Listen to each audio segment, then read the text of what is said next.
You want to live like that, you got to go to the wild, wild west where they don't have zoning rules. It doesn't, the zoning isn't only if a neighbor complains. Just the rules.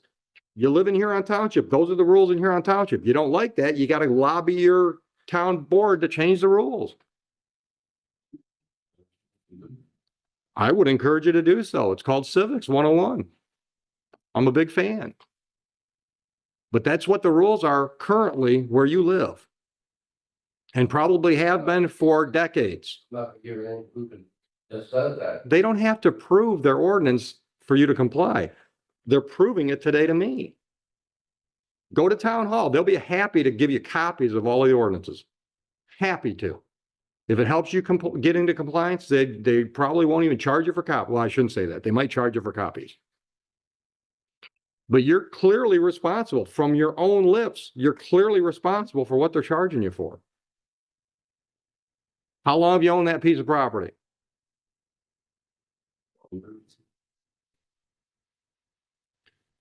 All right.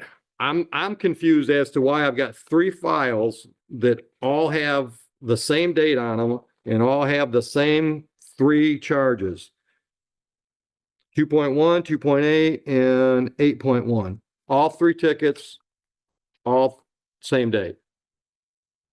I only have one citation with 4 charges. Okay. All right, well, here's what I'm going to do. Mr. Harbert, I am going to find you responsible on ticket number ending in 99C, violation of technical requirements. And that particular ticket shows 302.1 sanitation. What starts as a routine township court hearing quickly turns into a tense courtroom showdown packed with zoning violations, heated exchanges, frustrated defendants, and a judge who refuses to let anyone dodge responsibility. From illegal burning permits to blight complaints, unpaid fines, school attendance cases, and one property owner accused of turning a residential neighborhood into what the court calls a flea market, this hearing spirals into a brutal lesson about rules, accountability, and consequences. But the real moment everyone's going to remember? When the judge snaps after being interrupted and threatens contempt right there in open court. Stay tuned because this case keeps escalating, and by the end, somebody could be heading straight toward jail if these warnings are ignored.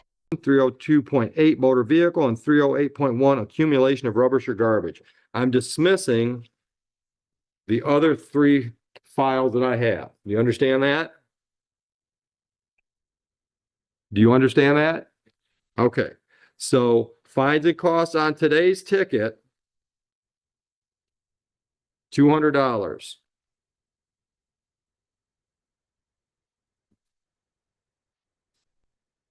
Now, you currently owe us $936. No, I'm sorry. You currently owe $216 on a double parking ticket from last year. Can you pay the $216 and the $200 today? So $416. Can you pay that today? When?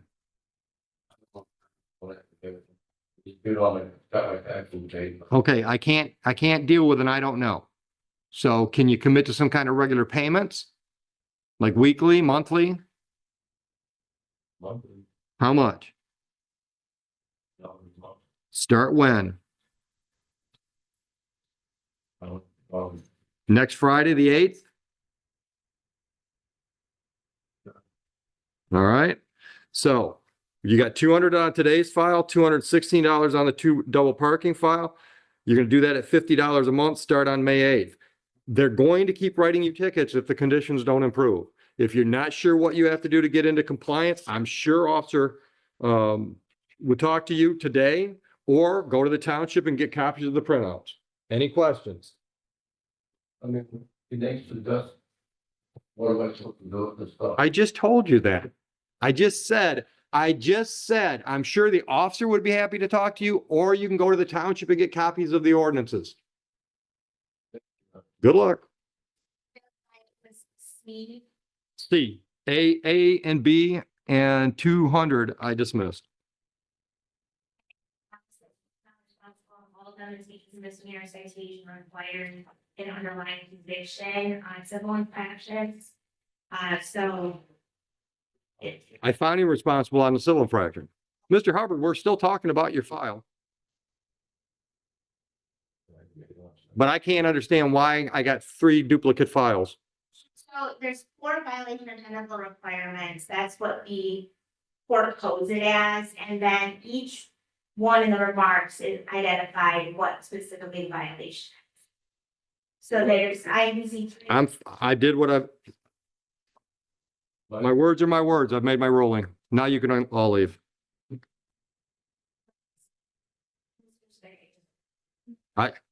I already told him you're gonna keep issuing tickets if things don't get fixed. I understand that. He understands that. All right.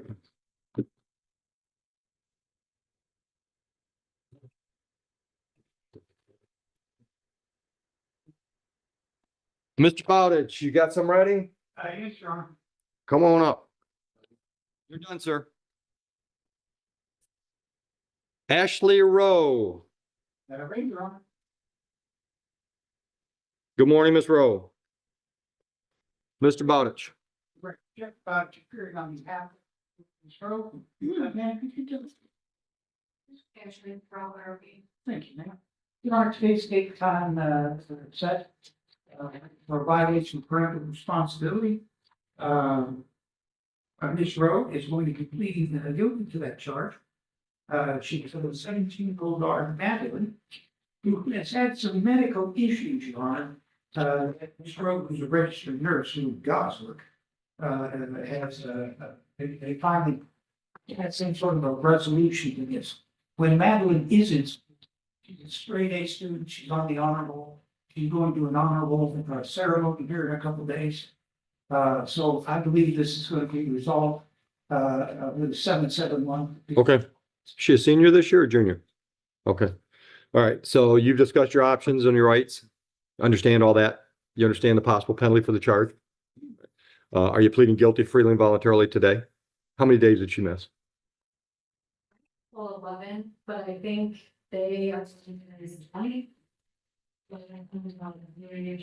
Okay. All right. Defense is satisfied. I'll accept the plea. All right. Mr. Bowditch explained to you how this works. Yeah, 12 months. You're under my thumb. You don't commit any new crimes. Madeline doesn't have any more attendance issues, and we dismiss this at the end of the time period. Any questions? Good luck with her health problems. You're welcome. McLaughlin, Ready, Your Honor. For the record, Jeff Bowditch, appearing on behalf of, and with Mr. McLaughlin and, Mr. Hager. They are appearance in county, with a 17-year-old named Logan. Your Honor, today's date time set for a show cause in this matter. I believe, Mr. McLaughlin, and Mr. Hager, are on 778 Steve. The attendant says, again, slacked up a little bit, but they're plans, and they're solid plans. They're together. The company is moving to Ohio, actually to the area where I'm from. But they want Logan to finish this year, and then he's going to transfer to a school in Portland, Ohio.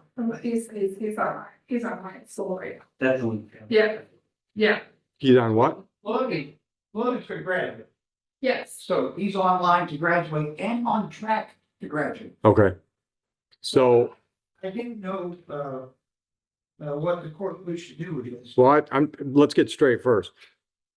I've got Mr. Hagler's file. He's currently on delayed sentence for Logan.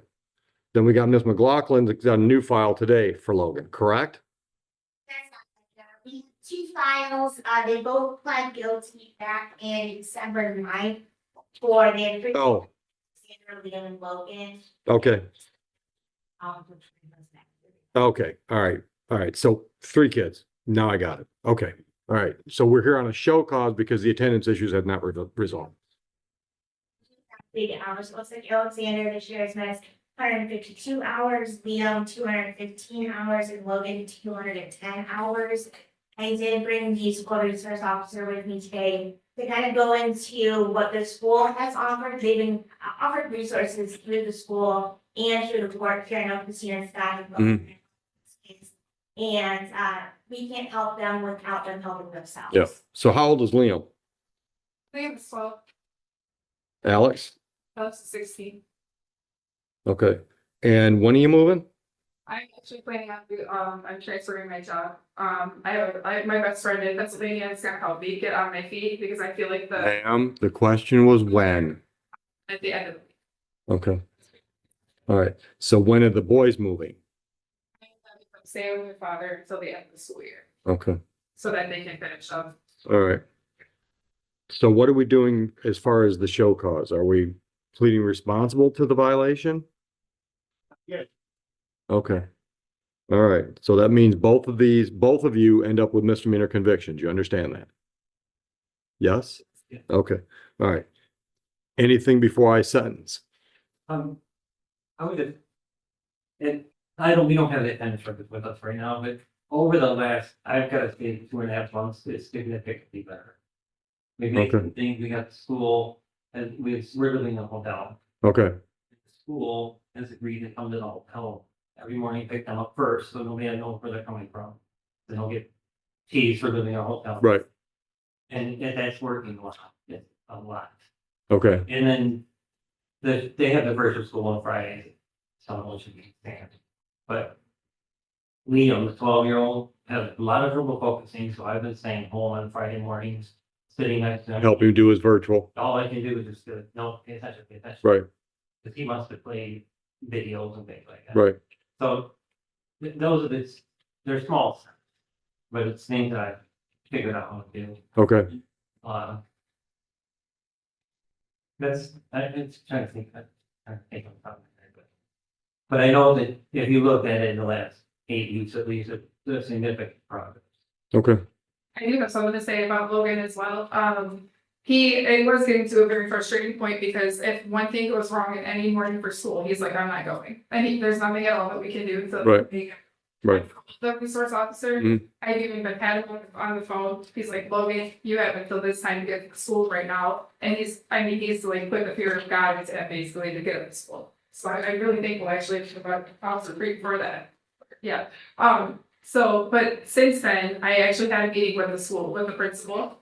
And she put 2 options on the table. She said in tandem or online. And we went online. What's in tandem? I think they have to go to the building sometimes, or like, I'm not sure. Like a hybrid? First of all, yeah. Okay.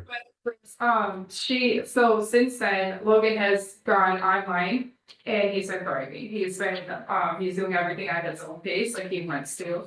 I think that the hotel life living is a lot on his mental health, and it's like very hard for him. Right. Right. That's why I'm trying to get help for my best friend, Mhm. to relocate. And Right. try- New start. Right. Yes. Right. So actually agreed with me that it would be a good thing for the. Yeah. police. Okay. Anything from the people? Yeah, he's been involved in this case for a while, so just like for him to touch on what's going on with what they've been doing. Okay. Yeah, so we met last school year, we had, kind of what we do is if we know students who miss a lot of days, bring them in with their parents, we kind of sit down and have a discussion, try and brainstorm like, okay, where should come to school, are there any, resources that Right. provide to the school, we have to some of this, as they actually stuff with transportation, work that out. And I know even in this case, Logan had mentioned one time about, he doesn't like to school, there's something on, he wanted his clothes cleaner, so we even offered that. So like I said, that was offered last year in that meeting. And again, it's just been a continual thing with all the kids, just not showing up. So, I know as a school, we've done everything we can. We try to, try to help and prevent from even getting Right. here or having to write the Right. citations. So, I know it's been a struggle. Yes, they have called me at times. And so it's been a struggle the past 2 years, so. I can't say though, once we was coming to the building where we're staying at, Alex and Dean consistently have gone on the school bus. Logan is the one that was like, not going, if one condition's not met, not going. But if I understand correctly, Logan is doing virtual. Yes, now So he doesn't have to go anywhere. it does online, and he does have check-ins. He has weekly check-ins with the staff Right. to make sure he's on. Anything else? Yeah. Can I send one? Sure. Officer Creed has been there. He remember he takes him out. They didn't have a shower, things like that. That's the kind of things we deal with. He was running out to the roadway. But Logan's on track now virtual. He's He's gonna graduate virtually. Okay. Okay, But they actually, Alex and Leah have been doing a lot better with like, as far as like virtual school goes and things like that. Sometimes they were getting an issue with internet at the hotel, which I even said, take the library, if there's an issue with the hotel. right, right. I'm trying to do what I can as a parent. I work a full-time job, like I really work my butt off to provide for these kids. And I'm not always there for them to make sure that they are able to get up and go to virtual school, but because I'm at work. Family's moving back. I'm moving, yeah, my kids will be moving, yes.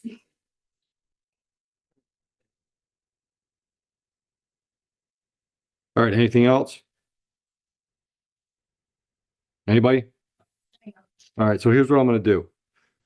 Convictions are gonna enter, and my sentence is this: I'm putting both of you on a 3-month non-reporting probation. If they come back to me because things aren't better, once again, Logan's virtual, as far as I'm concerned, he's okay, right? He's on track to graduate virtually.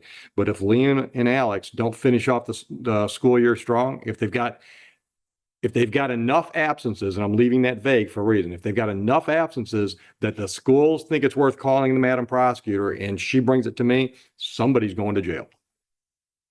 Maybe both of you. I think so. Any questions? Okay, so, right now. Yeah. If you think what's best for your family is to relocate and you need to get that started, then yeah. Yeah. What in writing? Like, doesn't have to be anything in writing or anything like that. Well, at some point, you're gonna officially de-enroll them from the Huron school. That's the only right paperwork we need. All right? Questions? No. Good luck. Thank you. You're welcome. Tawny, is it Vestal? Did I say it right? Come on up. Oh, adjournment. I'm sorry, ma'am. Stay there. Stay there. We're gonna adjourn your till May. We'll just get you a new date. Taylor. Mr. Bowditch. You're ready, Ron. You're on the course of record. So I'm appearing on behalf of the witness statement. Man, could you? Thank you. Your Honor, today is the violation of probation hearing. I have discussed this with Ms. Taylor. The date is 13, and the issue was transportation. That issue has been resolved. Good. And I explained to Ms. Taylor that if it happens again in the future, the court has resources that may be available. I don't haul your kids around, but we might be able to help. All right. Do you understand your rights and options? And you understand the possible penalty for the charge? Are you pleading guilty freely and voluntarily? How many days? I'll accept the guilty plea. So you don't commit any new crimes for the next 12 months. Jaden keeps going to school every day. We'll dismiss it at the end of, dismiss this at the end of 12 months. It goes away. Questions? Good luck. You're welcome.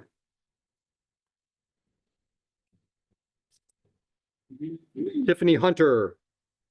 Ready, Your Honor. I've just got a piece of paper that says no longer enrolled. Is this a dismissal that just didn't get marked or what's going on? Hold on. Mr. Bowditch, I don't know what we're doing. It doesn't say there's a plea. It doesn't say it's a dismissal. Wanted to verify that with Miss Foley Carter. She was in a hearing, but I took Miss Hunter's word for it. That You want me to pass on this until we figure out what we're doing? yes, Your Honor. Okay. It's going to be. Okay, just confirm that and let me know. All right, have a seat for just a minute, ma'am.